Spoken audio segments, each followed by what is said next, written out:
सिंध की तारीख़ ते तहक़ीक़ के सिलसिले में रुख सिंधी अवां मुखातिब आहियां। अॼु पाण सिंध जी उन लेखका बाबति ॻाल्हि ॿोल कंदासीं जेका सिंध छॾे भारत वई ऐं उते बि सिंधी ॿोली ऐं सिंधी अदब जी ख़िदमत जारी रखी। हैदराबाद खां मुंबई मुसाफ़िर बणिजी वियल सोहिणी सेबती कहाणीकारा सुंदरी उतमचंदानी ते ॻाल्हि ॿोल खां अॻु दोस्तनि खे गुज़ारिश आहे त असांजे चैनल खे सब्सक्राइब कंदा जीअं असां जूं वीडियोज़ तसलसल सां अवां ताईं पहुची सघनि।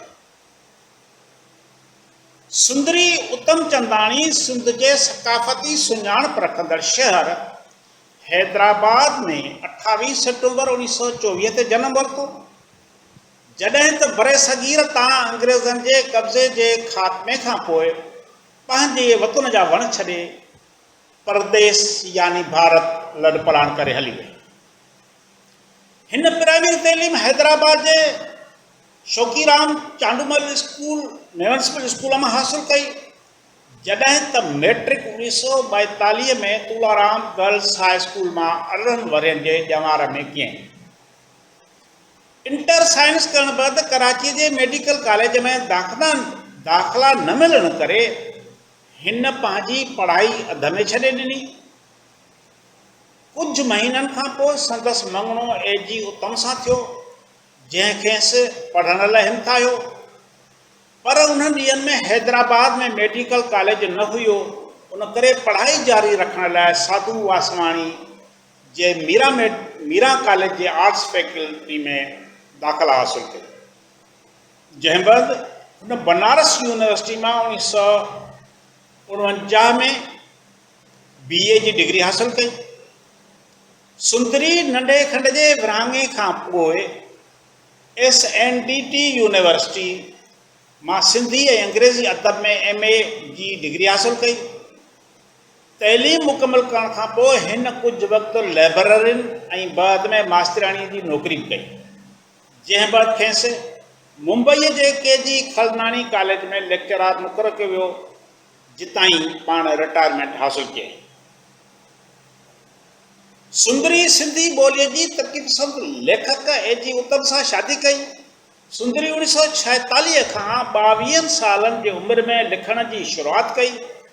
पाण न रुगो कहाणियूं लिखियूं पर शाइरी कई ऐं पाण बहितरीन क़िस्म जी नावल निगार ऐं नाटक नवेस बि हुई।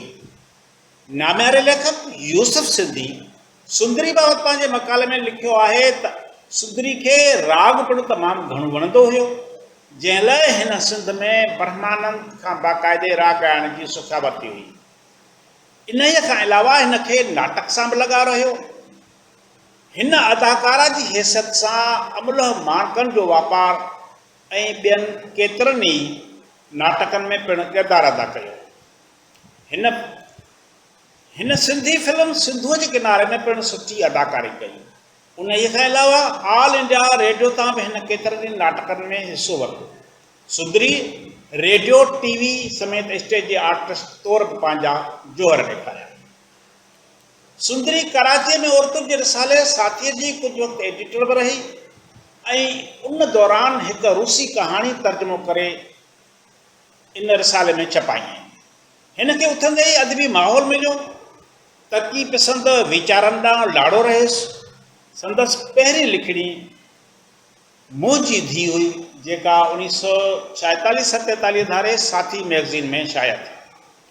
सिंध मां भारत लॾे वियल सिंधी अदीबनि जॾहिं 1949 में मुंबई में सिंधी साहत मंडल जो बुनियादु रखियो त पाण बि उन में सरगर्म किरदार अदा करणु लॻी। पाण सिंधी साहत मंडल जे हफ़्तेवार गॾिजाणियुनि में बहिरो वठंदी रही। सुंदरी सिंध मां भारत वञी राज इख्तियार करण बैदि अदबी तौर काफ़ी सरगर्म रही ऐं पाण बाक़ाइदे लिखंदी रही। हिन पंहिंजे मुड़ुस एजी उतम जे रिसाले नई दुनिया समेत हिंदूवासी, मारुई, संगीता, हलचल, उल्का ऐं ॿियनि रिसालनि में काफ़ी कहाणियूं लिखियूं। अहिड़ी तरह हिन भारत में सिंधी अदीबनि जे सथ में मक़बूलियत हासिल करे वरिती। संदसि कहाणियुनि जा केतिरा ई किताब शाया थियल आहिनि, जिनमें अच्छा वार ॻाढ़ा गुल तो जिनी जी तात भूरी बंधन विछोड़ो यगांतर खेड़ियल धरती मुर्कते मन आत्मविश्वास ऐं नखरेलियूं शामिल आहिनि। कहाणियुनि जे किताबनि खां सवाइ सुंदरी जा ॿ अहम नावल किरदड़ दीवारूं ऐं प्रीत पुराणी रीत निराली बि शाया थियल आहिनि। नाम्यार अदीब यूसुफ सिंधी सुंदरी जे नावलनि बाबति लिखे थो त सुंदरीअ जो किरदड़ दीवारूं हिकु घरेलू नावल आहे जंहिंमें शादी ऐं घरेलू माहौल में ज़ाल ऐं मुड़ुस जी हिक ॿिए लाइ इज़त ऐं हमदर्दी ॾेखारियल आहे। हिन नावल में लॾ पलाण खां पोइ सिंध मां हिंदुस्तान लॾे वञण जी हालतुनि ऐं उन ई वक़्त जे मुआशी ऐं इक़्तिसादी हालतुनि जो ज़िक्र कयल आहे जंहिंमें रोज़गार जो मसइलो पिणु अची वञे थो। सुंदरी पंहिंजे नावल बाबति चवे थी त किरंदड़ दीवारूं मूं उन ई वक़्तु लिखियो हो जॾहिं सचपच असांजे समाज जूं दीवारूं किरी रहियूं हुयूं। असीं मिडिल क्लास जा माण्हू जॾहिं हिते यानी भारत आयासीं तॾहिं ॾाढा ॾिनल हुआसीं। असांजे चौगिर्द इक़्तिसादी दीवार हुई सा त किरी अची पट पई हुई। कहिड़ियूं न ॾुखो ईंदड़ हालतूं हुयूं। इहे हालतूं रुॻो मुंहिंजे घर जूं न हुयूं पर असांजो सॼो सिंधी समाज पीड़िजी रहियो हो।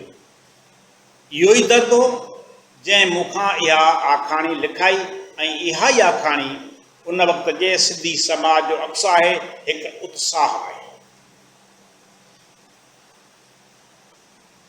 प्रीत पुराणी रीत निराली सुंदरीअ जो ॿियो नावल आहे। नावल जो मौज़ू पिणु उनवान वांगुरु अनोखो आहे। प्यार हिकु पुराणो अज़ली ऐं हमगीर जज़्बो आहे पर वक़्त ब वक़्तु रूप मटाईंदो रहे थो। इन ई मौज़ूअ खे सुंदरी तमामु सुलझल ऐं सुहिणे तरीक़े सां पेश कयो आहे। इन खां सवाइ किरदारनि जे मौज़ूअ सां लॻाव बि ठकी अचे थो।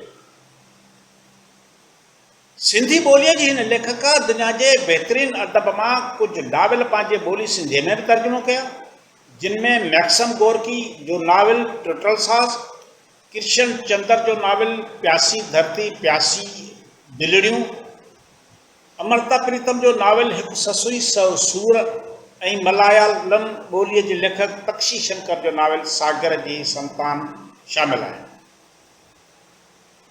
सुंदरी कहाणियुनि ऐं नावलनि सां गॾु मुख़्तलिफ़ मौज़ूअनि ते मज़मून बि लिखिया। संदसि मज़मूननि जो हिकु किताबु भारत रूस ॿ बांबेली 1975 में शाया कयो वियो। संदसि नाटकनि अमल माणकनि जो वापारु ऐं साहेड़ी अदबी हलकनि समेत आम पढ़ंदड़नि में वॾी मक़बूलियत हासिल कई। सुंदरी जे नाटकनि जो किताबु सिंधु 2000 में छपियो जंहिंमें संदसि 10 नाटक शामिल आहिनि। सुंदरी उत्तम चंदाणी कहाणीकारा सां गॾु सुठी शाइरा बि हुई। संदसि शाइरीअ जा 2 किताब होगा ऐं ॾात बणी लात शाया थियल आहिनि। हिन न सिर्फ़ु पाण शेर लिखिया पर ॿियनि ॿोलियुनि जी शाइरी तर्जुमो करे सिंधी ॿोलीअ जे झोल में विधी। सुंदरी 95 रूसी शाइरनि जी चूंड शाइरी जो तर्जुमो कयो। इहो किताबु 1965 में अमुन सॾे पियो जे नाले सां शाया कयो जंहिं ते खेसि 1966 में सोवियत लैंड नेहरू इनाम ॾिनो वियो। सुंदरी जो रूसी अदब मां चूंड करे कयल तर्जुमो शोलोखोव जी झलक जे उनवान सां शाया कयो वियो। इन खां सवाइ ब्रेज़नेव जूं यादगिरियूं 3 किताबनि जे सूरत में बि सिंधीअ में तर्जुमो कराए शाया कराई जिनमें मलयालम नव जनम ऐं कुंवारी धरती शामिल आहिनि। हिन किताब ते खेसि ॿियो भेरो सोवियत लैंड नेहरू एवॉर्ड ॾिनो वियो। इन सां गॾु सुंदरी खे सोवियत यूनियन जे हुकूमत तरफ़ां दौरो करण लाइ ख़ासि महिमान तौरु घुरायो। सुंदरी सोवियत यूनियन जे हुन दौरे जो अहवालु पंहिंजे किताब नई सभीता जो दर्शन जे उनवान सां शाया कराई। सिंधी ॿोली जी हिन भोगणी लेखका खे पंहिंजे लिखड़ियुनि ते केतिरा ई इनाम ऐं एवॉर्ड बि मिलिया। 1952 में कहाणी चटाभेटीअ में खेसि ममता कहाणी ते इनाम ॾिनो वियो जंहिं बैदि 1954 में पोशान कहाणी ऐं बैदि में 1960 में मुख्य कहाणीकारनि जे चटाभेटीअ में विछोड़ो कहाणी ते इनाम सां नवाज़ियो वियो। 1981 में सुंदरी के संदसि कहाणियुनि जी किताब भूरी ते भारतीय सरकार के तैलीम खाते पारां इनाम ॾिनो वियो। विछोड़ो किताब ते साहित्य अकादमी तरफां 10,000 रुपया इनाम। 1985 में ॿोली ऐं साहित्य सभा अखिल भारत सिंधी ॿोली ऐं साहित्य सभा मुंबई पारां 10,000 रुपया इनाम। सिंधी पंचायत फेडरेशन पारां इनाम ॾिनो वियो। अहिड़ी तरह 1985 में मरकज़ी साहित्य अकादमी पारां गोड़ू पुरस्कार इनाम 1 लाख रुपया रोक ॾिनो वियो। हिनखे संदसि सिंधीअ में मुख़्तसिर कहाणियुनि जी किताब विछोड़ो ते साहित्य अकादमी तरफां 1986 में एवॉर्ड बि ॾिनो वियो। सुंदरी उतमचंदाणी 8 जुलाई 2013 ते 8 जुलाई 2013 ते सिंधी ॿोली ॻाल्हाईंदड़नि खां हमेशह लाइ विछड़ी वई। संदसि सिंधी ॿोली ऐं अदब लाइ ख़िदमतूं हमेशह यादि रखी वेंदियूं। महिरबानी।